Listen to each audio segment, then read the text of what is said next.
आधी रात को बदहवासी स्थिति में एक थाने में कोई चीखने चिल्लाने लगा, प्लीज मेरी बीवी को बचा लीजिए, गुंडे उसे उठा ले गए हैं। पहले तो पुलिस कुछ समझ नहीं पाई, फिर उसे शांत कराते हुए कहा कि ठीक से बताओ, तभी तो हम समझ पाएंगे। तब उस लड़के ने कहा कि मेरा नाम पीयूष श्याम दशानी है। पुलिस उसे पहचान चुकी थी क्योंकि उनके सामने कोई आम आदमी नहीं, शहर के प्रतिष्ठित बिस्किट किंग कहे जाने वाले श्याम दशानी का पुत्र था। और ये केस कोई मामूली केस नहीं था।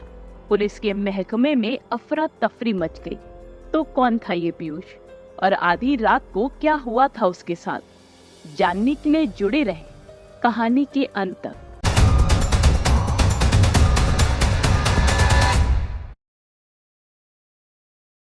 कानपुर के नामी बिजनेसमैन ओम प्रकाश श्याम दसानी और जबलपुर के बड़े बिजनेसमैन शंकर नाग देव एक दूसरे को काफी समय से बिजनेस के सिलसिले में जानते थे। वो दोनों एक दूसरे से बिजनेस के सिलसिले में मिला भी करते थे, तो उन्हें लगा क्यों ना इस रिश्ते को रिश्तेदारी में बदला जाए। तो 2012 में ओम प्रकाश श्याम दसानी के छोटे बेटे पीयूष और शंकर नाग देव की बेटी ज्योति की शादी करवा दी गई।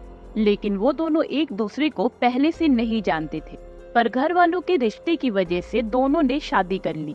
दोनों के बीच सब कुछ ठीक ही चल रहा था। दोनों साथ में समय बिताते और घूमने जाया करते, और ऐसे ही समय बीतता गया। और अब ये दिन था 27 जुलाई 2014। पीयूष ज्योति के साथ समय बिताना चाहता था, तो उसने पहले से ही ज्योति को बता दिया था कि डिनर के लिए वो संडे को बाहर जा रहे हैं। पीयूष ऑफिस से लौटने के बाद घर आकर तैयार हुआ और ज्योति को अपनी कार से कानपुर के एक अच्छे से रेस्टोरेंट पे डिनर पर ले गया। दोनों पति पत्नी रेस्टोरेंट में बैठते हैं और खाना ऑर्डर करते हैं। दोनों एक दूसरे के साथ अच्छे पल बिता रहे थे। उन्होंने खाना खाया, बातें की और फिर कुछ समय बाद घर वापस जाने के लिए रेस्टोरेंट से बाहर निकले। पीयूष चाहता था कि वो और कुछ समय ज्योति के साथ समय बिताए, तो वो ज्योति से लॉन्ग ड्राइव पर चलने की बात करता है, लेकिन ज्योति काफी थक चुकी थी, तो वो सीधे घर चलने को कहती है। रात के 11:30 बज चुके थे। रास्ता बिल्कुल सुनसान। तभी अचानक गाड़ी के सामने कुछ बाइक सवार आकर खड़े हो जाते हैं। पीयूष और ज्योति घबरा जाते हैं। उन्हें लगा कि हो सकता है कि ये लोग चोरी के इरादे से आए हों। इससे पहले कि वो दोनों कुछ समझ पाते, बाइक से एक आदमी उतरा और पीयूष को पकड़कर गाड़ी से बाहर खींचने लगा और जबरदस्ती गाड़ी में घुसने लगा। उन बाइक सवार लड़कों के साथ पीयूष की हाथापाई हुई, लेकिन फिर भी पीयूष ज्योति को बचा नहीं पाया और वो लड़के ज्योति को किडनैप करके पीयूष की ही गाड़ी में ज्योति को लेकर चले जाते हैं, लेकिन पीयूष ज्योति को बचा नहीं पाया। इसके बाद पीयूष रात के 12:30 के लगभग पुलिस स्टेशन पहुंचता है और जो भी कुछ हुआ था उसके बारे में बताने लगता है। वो पुलिस को सिलसिलेवार तरीके से बताता है। हालांकि पीयूष ने किडनैपर्स की शक्ल नहीं देखी थी, तो पुलिस को उनके हुलिये के बारे में कुछ नहीं पता था। इसलिए पुलिस को अब अपने तरीके से छानबीन करती थी और पुलिस के पास कोई सुराग नहीं था सिवाय इसके कि उन्हें सबसे पहले पीयूष की गाड़ी ढूंढनी थी। अलग अलग टीम बनाई गई ताकि जहां पर ज्योति का किडनैप हुआ था वहां से वो जहां जहां भी जा सकते थे वहां टीम भेजी जा सके। और वहीं दूसरी तरफ पुलिस स्टेशन में पीयूष का रो रो कर बुरा हाल था। वो बस अपनी पत्नी को सही सलामत घर में वापस जाता था। रात के लगभग 2 बजे कानपुर शहर के पनकी इलाके में जब पुलिस की एक टीम एक सुनसान जगह से गुजर रही थी, तब वहां पुलिस को एक गाड़ी खड़ी हुई दिखाई दी। पुलिस को समझ आ रहा था कि इतनी रात इस एरिया में किसी की गाड़ी खड़ा होना संभव नहीं था। जब पुलिस ने पास जाकर देखा तो उन्होंने कंफर्म किया कि ये गाड़ी पीयूष की ही है। पुलिस आगे बढ़ती है और जब गाड़ी खोलती है तो उसके अंदर पुलिस को ज्योति की लाश खून से लथपथ मिलती है। पुलिस की टीम ने फौरन पुलिस स्टेशन में फोन किया और लाश मिलने के बारे में इन्फॉर्म किया। वहां पुलिस स्टेशन में खबर मिलते ही फॉरेंसिक टीम को लोकेशन पर रवाना कर दिया जाता है। क्योंकि लाश गाड़ी में थी तो सबूत मिलने के भी चांसेस थे, इसलिए पुलिस किसी भी तरह की कोई भी लापरवाही बरतनी नहीं चाहती थी। फॉरेंसिक टीम लोकेशन पर पहुंच चुकी थी और बारीकी से पूरी गाड़ी और गाड़ी के आसपास की जगह से सैंपल लेना शुरू कर देती है। ज्योति की लाश गाड़ी के अंदर पूरी खून से सनी हुई थी। बॉडी देख के समझ आ रहा था कि किसी धारदार हथियार से पूरे शरीर पर कई बार वार किए गए थे। फॉरेंसिक टीम जो भी सबूत इकट्ठा कर सकती थी उसने किए और फिर ज्योति की बॉडी को पोस्टमार्टम के लिए भेज दिया। वहां पुलिस स्टेशन से पीयूष और ज्योति के घर वालों को भी इन्फॉर्म कर दिया गया था। ज्योति के बारे में खबर मिलते ही पीयूष सदमे में चला गया। सुबह तक खबर पूरे शहर में फैल चुकी थी, क्योंकि बात थी कानपुर के गिने चुने बिजनेसमैन की। अब पुलिस को ये जानना था कि आखिर ज्योति की किडनैपिंग और कत्ल क्यों किया गया, क्योंकि अगर बात किडनैपिंग करके फिरौती मांगने की होती तो घर में किसी के पास किडनैपर्स की तरफ से फोन आता, पर वो तो नहीं हुआ था। अब पुलिस को लगा कि हो सकता है कि ज्योति बड़े बिजनेसमैन के घर से ताल्लुक रखती थी, तो शायद किसी बात का बदला लेने के लिए ज्योति की हत्या कर दी गई हो। पुलिस सिलसिलेवार तरीके से छानबीन शुरू करती है। पुलिस सबसे पहले पीयूष के बताए गए रेस्टोरेंट में पहुंचती है, जहां दोनों ने डिनर किया था। फिर पुलिस वहां की सीसीटीवी फुटेज देखना शुरू करती है। फुटेज देखने के बाद पुलिस को दो बातें खटक रही थी। पहली ये कि अगर दोनों डिनर करने और एक दूसरे के साथ समय बिताने गए थे तो सीसीटीवी फुटेज में दोनों खाना खाते हुए तो नजर आते हैं, लेकिन जितनी भी देर वो दोनों वहां बैठे थे उन दोनों ने एक बार भी एक दूसरे से कोई बात नहीं की। यहाँ तक कि पीयूष बार बार किसी से फोन पर बात कर रहा था। और दूसरी बात ये थी कि डिनर और किडनैपिंग में 2-2.5 घंटे का अंतर था, तो फुटेज में तो पीयूष ने कुछ और कपड़े पहने थे। और जब पीयूष पुलिस स्टेशन में ज्योति की किडनैपिंग की रिपोर्ट के लिए आया था तब उसने कुछ और कपड़े पहने हुए थे। तो इतने सीरियस समय में उसे कपड़े बदलने का टाइम कैसे मिल गया? पीयूष के मुताबिक जहां किडनैपिंग हुई थी वहां से तो पुलिस स्टेशन सिर्फ 1 किलोमीटर ही दूर था, तो तुरंत इन्फॉर्म करने के बजाय वो कपड़े बदलने घर क्यों चला गया? पुलिस को इससे ये तो समझ आ गया था कि पीयूष पुलिस स्टेशन में रोने का नाटक कर रहा था। सीसीटीवी देखकर पुलिस को ये साफ हो गया था कि दोनों के बीच सब कुछ नॉर्मल नहीं है और चीजें वैसी नहीं थी जैसी पीयूष ने बताई थी। अब पोस्टमार्टम रिपोर्ट्स भी आ चुकी थी और पोस्टमार्टम रिपोर्ट में ये साफ हुआ था कि ज्योति का कत्ल धारदार हथियार से किया गया। ज्योति के शरीर में 17 बार हमला किया गया ताकि किसी भी कीमत पर वो बच ना पाए। लेकिन एक चीज और थी जो ज्योति की बॉडी पर मिली, और वो थे किसी और इंसान के बाल, जो कि ज्योति के नाखून पर मिले थे। तो हो ना हो ये बाल किडनैपर्स के ही हो सकते हैं, लेकिन अभी पुलिस के पास ऐसा कोई संदिग्ध नहीं था जिससे डीएनए टेस्ट मैच करवाया जा सके। अब पुलिस को ये पता करना था कि जब ये दोनों डिनर पर गए थे तो पीयूष बार बार फोन करके किससे बात कर रहा था। पुलिस ने अब आगे कार्यवाही शुरू की।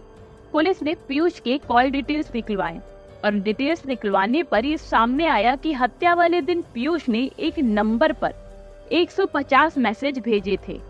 इसके अलावा एक और नंबर था जिस पर पीयूष की लगातार बात हो रही थी।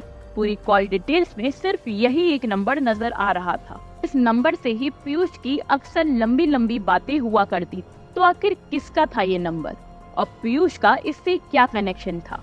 जब इस नंबर को चेक करवाया गया तो पता चला कि ये नंबर मनीषा मखीजा नाम की एक लड़की का है। मनीषा मखीजा कानपुर के ही एक बड़े व्यापारी की बेटी थी और मनीषा के पिता का पीयूष के बिजनेस से भी कनेक्शन था और वहीं से पीयूष और मनीषा एक दूसरे को जानने लगे थे। पुलिस को एक बात तो समझ आ गई थी कि पीयूष कुछ तो छुपा रहा है और वो ना हो इसमें मनीषा भी मिली हुई है। जिस तरह पूरी कॉल रिकॉर्ड में मनीषा की कॉल्स थी, पुलिस समझ चुकी थी कि मनीषा के साथ पीयूष का एक्स्ट्रा मैरिटल अफेयर चल रहा है और पीयूष ने अभी तक जो भी पुलिस को बताया है वो पूरा सच तो बिल्कुल नहीं है। पुलिस पीयूष को हिरासत में नहीं ले सकती थी क्योंकि उसके खिलाफ कोई भी सबूत पुलिस के पास नहीं थे। तब पुलिस ने दिमाग लगाया और किसी तरह से पीयूष का डीएनए सैंपल ले लिया जिससे कि वे ज्योति के नाखून में मिले बाल से डीएनए मैच करवा सके। और जब रिपोर्ट आई तो पुलिस का शक बिल्कुल सही निकला। वो बाल और किसी के नहीं, पीयूष के ही थे। पुलिस फौरन पीयूष को हिरासत में ले लेती है, लेकिन पूछताछ के समय पीयूष अपनी बात पर टिका हुआ था। वो फिर से वही बता रहा था जो उसने पहले बताया था, लेकिन इस बार पुलिस के पास सीसीटीवी फुटेज भी थी और जैसे ही पुलिस ने पीयूष को सीसीटीवी फुटेज दिखाई तो पीयूष समझ चुका था कि अब पुलिस से झूठ बोलना संभव नहीं है। पीयूष एक एक करके अपने जुर्म की सारी परतें खोलता गया। तो अब कहानी में आगे बढ़ते हैं और जानते हैं कि आखिर उस रात क्या हुआ था। पीयूष ने बताया कि वो मनीषा से प्यार करता है और ज्योति जब तक जिंदा रहती वो दोनों एक दूसरे के नहीं हो पाते, और इसलिए पीयूष और मनीषा ने ज्योति को मारने का प्लान किया, जिसमें उन दोनों का साथ दिया उसके ड्राइवर अवधेश और घर में काम करने वाली रेनू और एक और सोनू नाम के लड़के ने। पीयूष ने बताया कि हत्या की रात से कुछ दिन पहले ही उसने मॉल जाकर चाकू खरीदकर गाड़ी में रख दिया था और 27 जुलाई के दिन उसने ज्योति को डिनर के लिए मना लिया और उसने अवधेश और रेनू को पूरा प्लान पहले ही बता रखा था।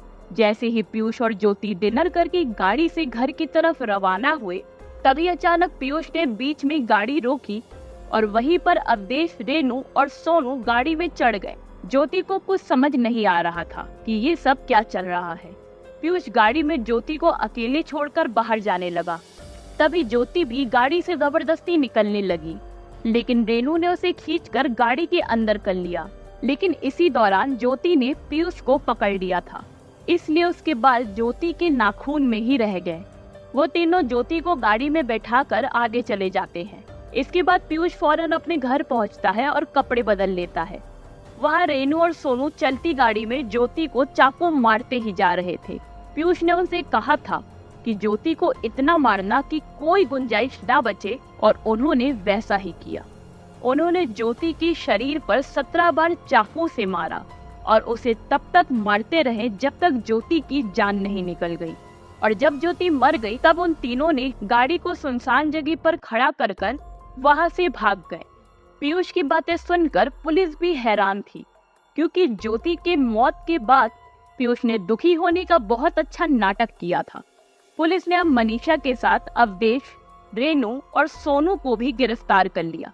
पुलिस की तेजी की वजह से ये हाई प्रोफाइल केस सिर्फ 4 दिनों के अंदर ही सॉल्व हो चुका था।